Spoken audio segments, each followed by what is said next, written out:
د بلخ ملي تلویزیون درنو لیدونکو سلام، ستړي مشئ، پام وکړئ د دې ساعت مهمو خبرونو ته. ویان سید عمر احمدي.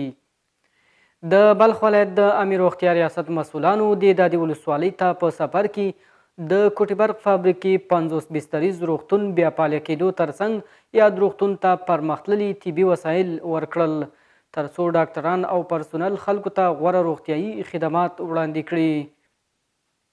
په پیل کې د بلخ ولایت د عامې روغتیا رئیس د کوټي برق د روغتیایي خدماتو او همدارنګه له دغه روغتیایي مرکز سره د تجهیزاتو او د وسایلو د مرستې په باب خبرې وکړې.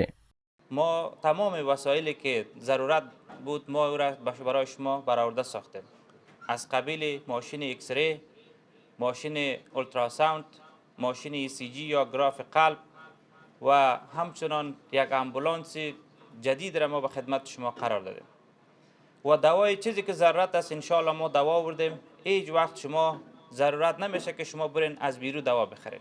د مزار شریف د کوټي برق د فابریکې رئیس مولوي خالد د بلخ ولایت د عامې روغتیا رئیس او ورسره مل پلاوي ته د ښه راغلاست ویلو ترڅنګ یې د بلخ ولایت د عامې روغتیا رئیس له مرستو او همکارۍ څخه قدردانۍ وکړه. د کوټي برق د 50 بسترې روغتون لپاره کوم وسایل تاسو راوړي دي نو انشاءالله تاسو ټولو نه او تاسو د همکارانو نه او د بلخ د صحت امید د ټولو مسؤلینو موږ انشاءالله منندوی یو. الله پاک دې ته اجرونه ورکړي. نو انشاءالله په دې سره دا کوم د موږ مظلوم ملت چې په د شاوخوا کې پراته دي او فقیر خلک دي هغوی توان د دې نه لري چې هغوی ته صحت امید ته لاړ شي، هلته هم د زیاتې ستونزې دي. نو انشاءالله په دغه وسایلو سره تر ډیره پورې موږ ستونزې حل کیږي.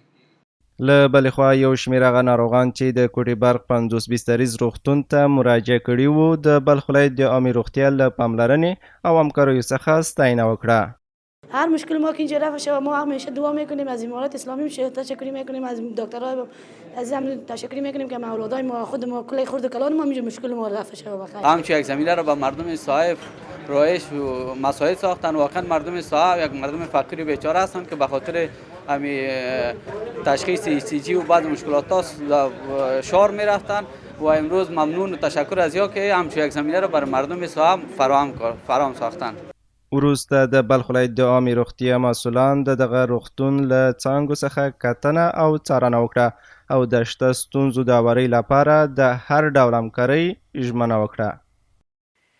د ښوونیزو امکاناتو او د سالم چاپیریال نشتون هغه اساسي ستونزې دي چې د پوهنې او چمتال ولسوالۍ زده کوونکي ترې کړېږي. دوی یادو امکاناتو برابرولو غوښتنه کوي. د درسي کتابونو، پاکو اوبو، د میز چوکۍ او برېښنا نشتون هغه اساسي ستونزې دي چې د چمتال ولسوالۍ ښوونکي او زده کوونکي ورسره مخامخ دي او د زده کړو لپاره مناسب او غوره چاپیریال نه لري ترڅو په ښه توګه د پوهنې د نعمت څخه برخمن شي. آب آشامیدنی ندارن دیگه. دیوارای مکتب ما میبینیم که پراکنده است بخیر. خرطاسی هم ندارن. بله یکان روز اگه غیر حاضری کنن دیگه همیشه هستن. مشکلات کمبود کتب درسی هست، قطعات هست، تخته تحریر هست، صنوف درسی هست، آب آشامیدنی صحی هست. په همدې حال کې د چمتال ولسوالۍ د پوهنې امیر د ښوونکو د درسي کتابونو د پاک اوبو د کمښت ستونزه مني. وایي یا د اساسي ستونزو سره لاس او ګریوان دي. مشکلات اساسی ما در سطح ولسوالی چمتال در مکاتب در مجموعی است که ما مشکلات اساسی ما آب آشامیدنی است. آب آشامیدنی نداریم و یک تعداد مکاتب ما که هست تخریب شده از اثر جنگ و از اثر انفجاراتی که طیاره زده و منهدم ساخته. یک تعدادش ضرورت به تعمیر داره، یک تعدادش ضرورت به این داره که ترمیم شود و یک تعدادش باید از دوباره احیا شود از بنیاد. د یادونې وړ ده چې په چمتال ولسوالۍ کې له 19,000 ډېر هلکان او نجونې په 15 دولتي ښوونځیو او دیني مدرسو کې په زده کړو بوخت دي.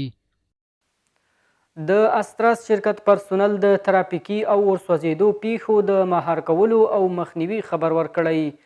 دوی وایي چې د 50 کسانو په تعداد سره په دې ښارګوټي کې توانېدلي چې د ورسوځېدو ډېرو پیښو مخه ونیسي. د بلخ ولایت د استراس شرکت د اطفایي مدیریت وایي چې د خپلو هڅو په نتیجه کې توانېدلي چې د ډیرو ترافیکي او ورسوځونې پیښو مخه ونیسي چې ډیری دغه پیښې د حیرتان بندر په ښارګوټي کې پیښې شوي. چند بخشی که بسیار مهم است در استیشن خطاان 18,000 لیتر بود در ذخیره آیدران سیستم او رو به 1,50,000 اینا تقلیل دادن و همچنان 2 تا واتر پمپ 4 اینچ داریم در پورت نمبر 1 ما سیستم های آیدران سیستم کاملا فعال است، ان شاء الله هیچ مشکلی ما نداره. د اطفائي مدیر وایي چې دوی 50 کسانو په شتون کې شپه او ورځ هڅه کوي چې د خلکو خدمت وکړي. بخش سیگنال دهنده 50 نفر پرسنل دارم، بخش سیگنال دهنده هم دارم، آیدران سیستم هم دارم و بعد از پیروزی امارات اسلامی افغانستان که در رأس شرکت آسرا جناب رئیس امینزه هستند بسیار همکاری نزدیک به ما دارن. د بلخ ولایت د اطفائي مسؤلانو د ټولو دولتي بنسټونو غواړي چې د احتمالي اورسوځونو پیښو مخنیوي په موخه یا د اداره په پرمختللو وسایلو سمباله کړي. درنو لیدونکو دا و د دې ساعت مهم خبرونه. تر بیا مو الله مل ښه وخت.